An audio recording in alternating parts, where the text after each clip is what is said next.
하나님 말씀을 함께 보겠습니다. 오늘 하나님 말씀은 신약 성경 마태복음 15장 7절과 8절 2절입니다. 7절 말씀부터 보도록 하겠습니다.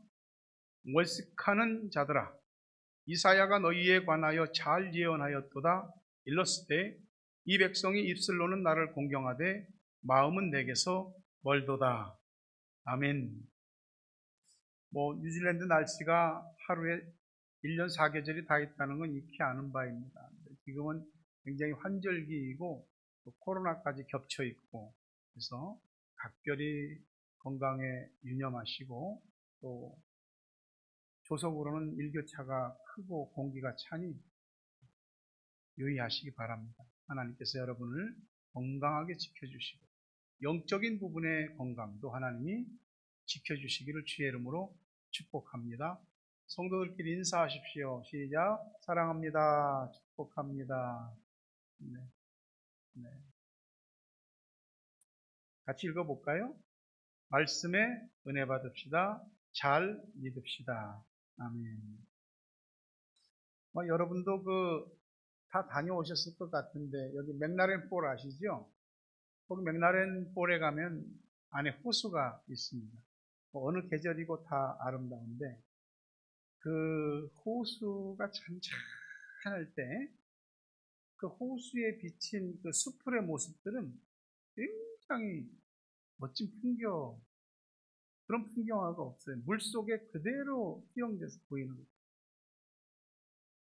또 여기 시내에서 이제 웰컴베이로 이렇게 들어갈 때 보면 바닷길 이렇게 지나잖아요. 그 바다가 물이 들어왔을 때 아주 잔잔하면 말이죠. 유리바다 같아요. 하늘도 그대로 다, 집들도 그대로 다, 나무와 자연도 그대로 다 이렇게 차 타고 지나가면서 보이는 거예요. 세상에 다 풍경하고 다 캘린더 화보감이다, 이런 생각이 드는 거예요. 그러니까 위아래가 똑같더라고요. 우리가 우리의 마음이라고 하는 것과 우리 삶으로 나타나는 이 모습이 겉과 속이라 하지 않습니까?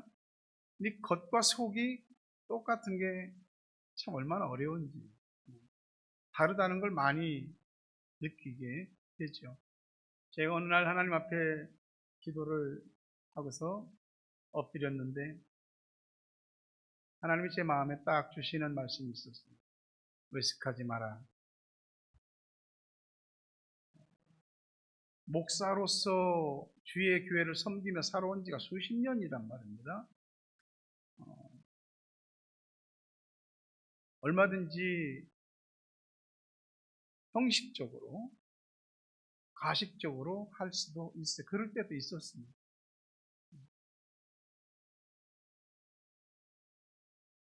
우리 중에서 누가 하나님 앞에 죄를 가장 많이 지었을까? 목사입니다. 목사인 제가 하나님 앞에 가장 큰 죄입니다. 우리 모두는 각자 살아온 나이만큼의 세월 동안 하나님 앞에 죄인인 모습들이 있습니다. 사실 진실하게 또 거룩하게 성실하게 살아보려고, 믿음대로 말씀을 따라 살아보려고 하는 것이 있지만 어느 순간에 나 자신이 이상하게 되는 모습들이 있습니다. 하나님께서 한 번씩 내 속을 들여다보시고 내 속을 알고 너 그러지 마라, 그럴 때는 제가 너무 두려운 거예요.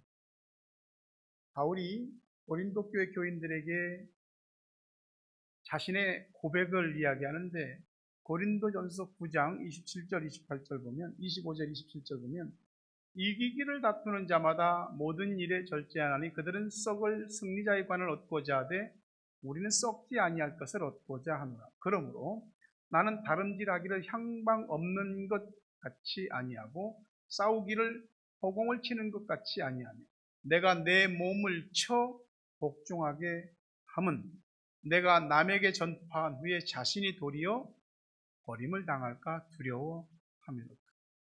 제 마음이 꼭 그와 같은 것입니다.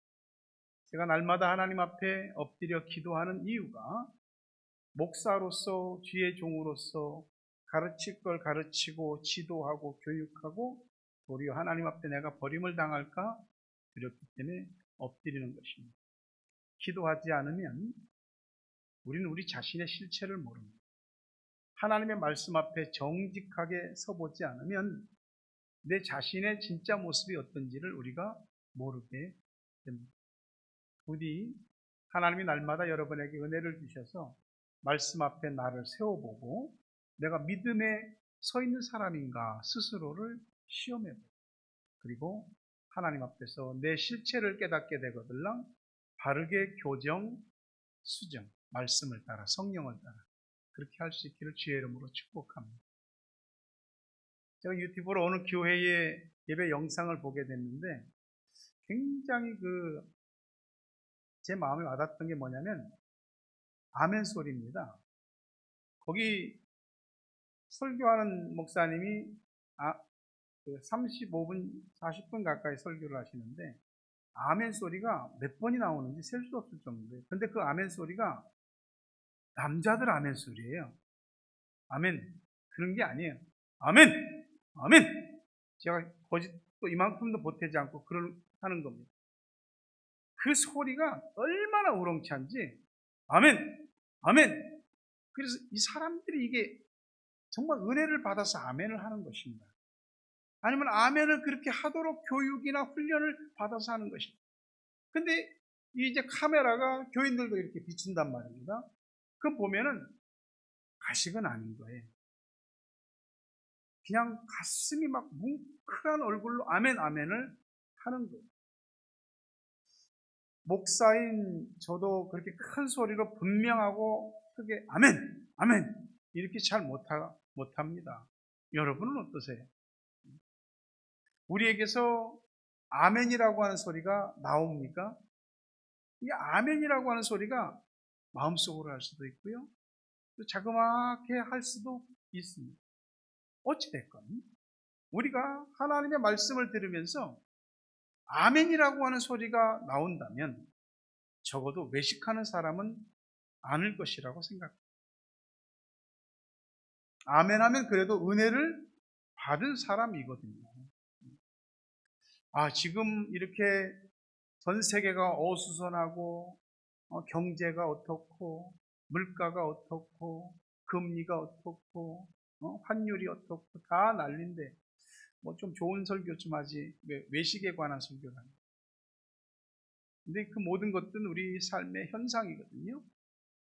그 모든 것들에 대해서 바로 직시하고 그 모든 것들을 또한 이기고 극복해내기 위해서는 우리에게 혹시 있는 외식이라고 하는 것이 빠지고 진짜 예수 생명이 들어와야지만이 우리가 자신을 바로 보고 현실을 직시하고 또 어떤 것들을 현실로 해석하지 않고 믿음으로 해석하고 이겨낼 수 있기 때문에 오늘 외식이라고 하는 이 말씀을 드리려고 합니다. 순수한 신앙, 여러분 순수함을 나쁘다고 말할 사람은 없습니다. 근데 우리 신앙도 순수한 그대로 가지 않고 시간이 지나면 좀 변하더라고요. 색깔도 변하거든요. 퇴색합니다. 계속 닦지 않으면. 근데 우리가 이 신앙의 색깔이 퇴색했을 때 그거를 닦아내려고 하기보다는 무엇을 하냐면 옷을 입습니다. 거기에 뭔가를 걸쳐요. 그게 심령으로 새로운 옷을 입는 것이 아니고 종교의 옷을 걸치게 되는 겁니다. 그 종교의 옷을 입어보니까 뭐 그렇게 나쁘진 않습니다. 입어보니까 뭐 그런 대로 내 보기에도 남 보기에도 이 정도면 괜찮아 보입니다. 그러다 보니까 그렇게 종교의 옷을 입고 계속 종교 활동적인 신앙생활을 하다 보니까 어느 순간 그게 내 프레임이 틀이 돼버립니다. 자신도 모르게 그렇게 이럴 때 이렇게 믿으면 돼, 이럴 때 이렇게 하면 돼.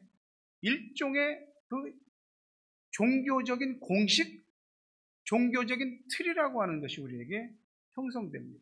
그러면서 틀이라고 하는 것이 우리를 가둬버리죠. 좋은 쪽으로 프레임이 딱 짜지는 것은 너무나 감사하고 좋은 일인데, 그래서는 안 되는 쪽으로 틀이 짜지면은 나중에는 그 틀을 바꾸기가 어렵습니다. 우리의 가치관이나 선입견이나 우리의 고정관념이나 이런 거 한번 딱 틀이 잡히면 쉽게 안 변합니다. 안 변합니다. 종교적인 틀도 마찬가지입니다. 한번 틀이 딱 짜지면 잘 거기서 벗어나기가 어렵습니다. 외식이라고 하는 것이 바깥쪽, 보이는 쪽을 장식하고 가꾸는 것을 말합니다. 신앙생활이 보이는 면만 있는 건 아니거든요. 근데 보이는 면, 남에게 보이는 면으로만 신앙이 이렇게 치중되어 있다면 문제가 있습니다. 그 문제가 뭐냐면, 그렇게 종교적인 틀에 갇혀서 신앙생활하면서 내가 믿는다고 생각하는 것, 여기에 위험이 있습니다. 외식이라고 하는 것은 하나님 앞에서의 이중성이고, 위선이라고 하는 것은 사람 앞에서 이중성입니다. 외식이나 이 위선이나 이 두 가지 모두가 가지고 있는 공통점은 남에게 보이기 위한 행동이라고 하는 겁니다. 외식이나 위선, 그러면 사실 단어 자체가 그렇게 긍정적인 단어가 아니거든요. 누가 나보고 외식한다 그러거나 위선적이다 그러면 기분이 좋을 사람이 없습니다.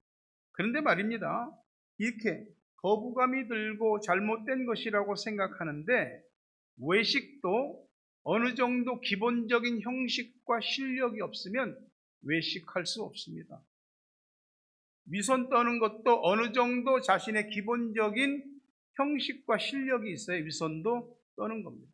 어쩌면 외식이나 위선이라고 하는 것이 좀 더 잘해보려고 하다가 스스로 어떤 틀을 만들고, 그러다 보니까 자기 스스로 틀 속에 갇힌 것일 수도 있습니다. 예수님이 공생의 사역 기간 동안에 책망하셨던 사람들, 바리새인, 사두개인, 또 제사장 계층의 율법주의자들, 종교 지도자들이었습니다. 그들이 예수님께 책망을 듣기는 했지만 적어도 바리새인이나 사두개인이나 제사장이나 이 사람들은 자타가 인정하는 하나님을 잘 믿는 사람들입니다. 그런데 주님이 책망하셨어요. 마태복음 23장 27, 28절 보니까 화 있을진저 외식하는 서기관들과 바리새인들이여 회칠한 무덤 같으니 겉으로는 아름답게 보이나 그 안에는 죽은 사람의 뼈와 모든 더러운 것이 가득하도다. 이와 같이 너희도 겉으로는 사람에게 옳게 보이되 안으로는 외식과 불법이 가득하도다. 23절에 가서 보게 되면 예수님이 굉장히 직설적인 말을 하는데요. 뭐라고 말씀하시냐면, 뱀들아, 독사의 새끼들아, 너희가 어떻게 지옥의 판결을 피하겠느냐. 예수님이 직설적으로 하셨는데, 이거 오늘 우리말로 치면 욕 한 번 걸판지게 한 겁니다. 이 뱀들아, 독사의 새끼들아, 지옥을 피할 줄 아느냐? 제가 여러분에게 그런 말을 해보세요. 여러분 저한테 목사님 은혜스럽습니다, 좋은 말씀 지적해 주셔서 감사합니다, 그러지 않을 것 같아요. 이 교회 못 다니겠구만. 세상에 어디 다 떠날 것 같아요.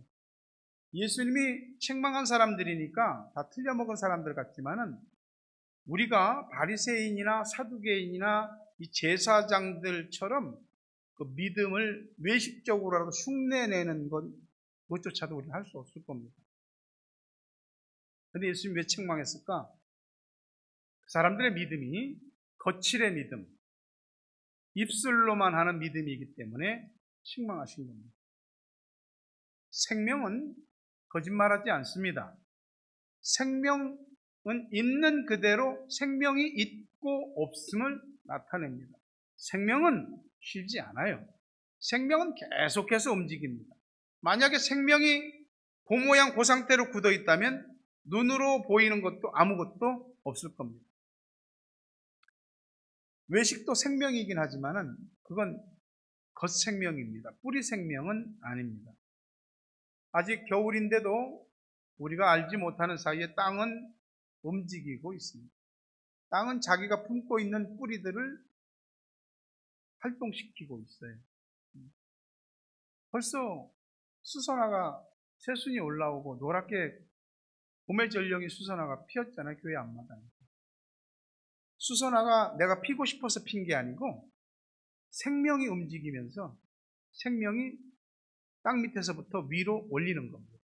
그때로 생명을 올리는 거예요. 그리고 우리 눈에 이게 올라왔네? 이게 꽃이 폈네 하는 게 보이는 거죠. 그러니까 생명의 징후는 겉으로 나타나는 거지만 그 진짜 생명은 겉이 아닌 속, 뿌리에 있는 거죠. 마귀가 말이죠. 우리를 어떻게 만들려고 하냐면 믿기는 믿는데 생명 없는 신앙, 딱 종교인의 신앙, 딱 거기까지만 믿게 하려고 합니다. 우리에게 은혜 받은 것이 있지만은 그 은혜 받은 걸 재탕, 삼탕, 사탕 계속해서 우려먹는 신앙에 머물게 합니다. 모태신앙, 또 어려서 믿고 학생 때 믿고 청년 때 믿고 그랬던 그때 믿었던 그 믿음과 은혜 그걸로 버텨나가게 하려고 하는 겁니다. 외식적인 신앙일지라도 머릿속엔 다 들어있습니다. 관념은 다 있습니다. 다만 문제는 믿음이 입술로만 말하는 것입니다. 참된 믿음을 가진 사람이라면 외적인 어떤 핍박이나 어려움보다 외식이 더 무서운 것이라고 하는 것을 알아야 합니다.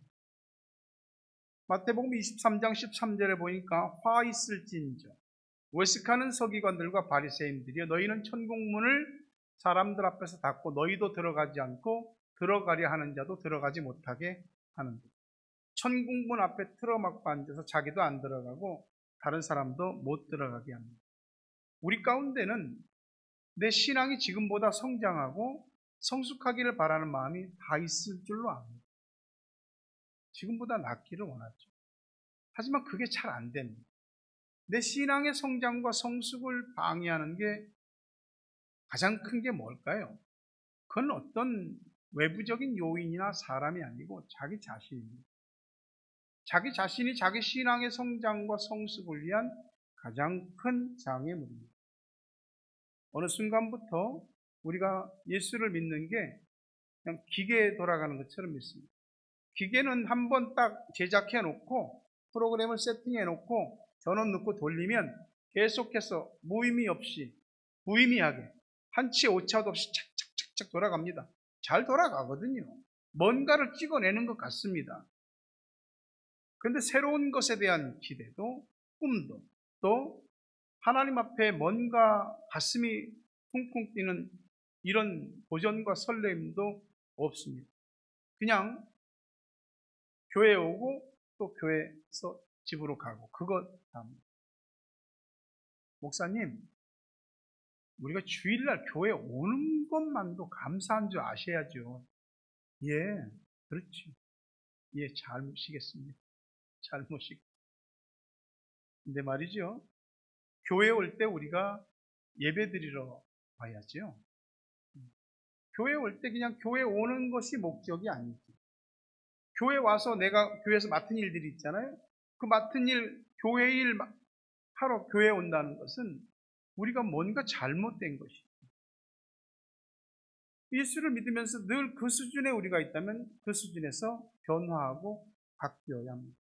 예배에 대한 갈망, 하나님의 말씀에 대한 목마름, 하나님이 나를 위해서 부르신 부르심의 소망이 무엇인지 이런 거에 대한 의식과 생각이 전혀 없다는, 육적인 것과 신령한 것 사이에 갈등이 전혀 없다는, 영적인 감각, 인스피레이션이 우리들에게 완전히 없어졌다. 더 이상 참된 믿음에 대해서 고민하거나 몸부림치는 게 없어졌다면 어느 순간 누가 시키지 않았는데 그냥 외식하게 됩니다. 살아있지를 못하거든요. 뿌리에서 딱 잘려져 나간 나무도 쓸 모양은 있습니다. 그거 가지고 뭐 여러 가지 목재 재료를 할 수도 있고요.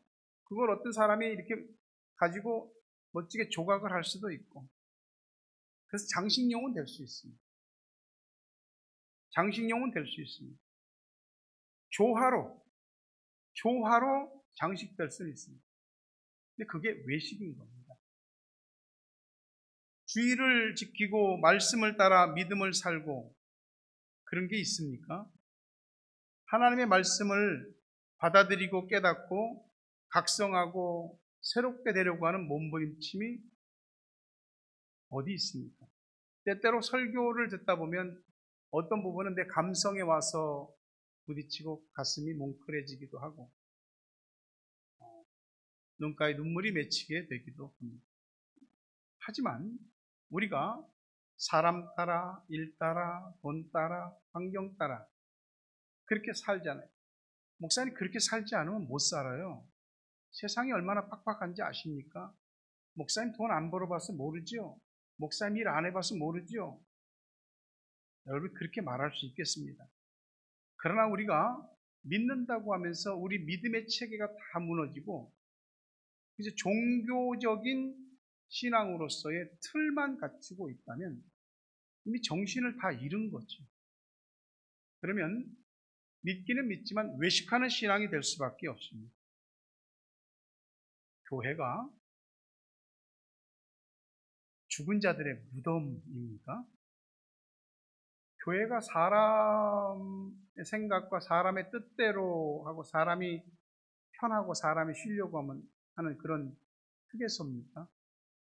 교회가 여러분이 와서 그냥 언제든지 잠들 수 있는 수면텔입니까? 아니죠. 우리는 깨어나야 될 부분들이 있습니다. 지금 자리에서 박차고 일어서야 될 부분들이 있습니다. 나 예수 제대로 못 믿게 하는 가장 치명적인 원수가 내 안에 있습니다. 누가 내 믿음의 생명을 갉아먹는 게 아니고 내가 나를 갉아먹습니다.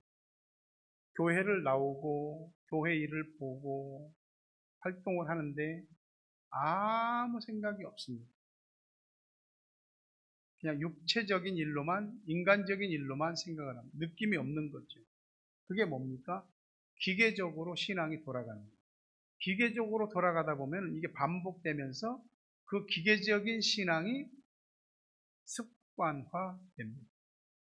안 믿을 거라면 모르지만 자신의 신앙적인 상태를 제대로 살피지 않고 교회만 다니는 건 위험합니다. 그동안 믿었던 원심력에 의해서 그나마 지금 내가 믿는 게 돌아가는 거지 지금 내가 잘 믿어서 돌아가는 게 아닐 수 있거든요. 왜 그렇게 됐는지 이유가 있을 겁니다. 하나님 앞에서 하나님 나 누구 때문에 나 뭐 때문에 이렇게 됐다고 하나님 앞에 호소하면 하나님이 이해해 주실 것이라고 생각하십니까? 아닙니다. 모든 신앙은 다 자기가 책임을 지는 거예요.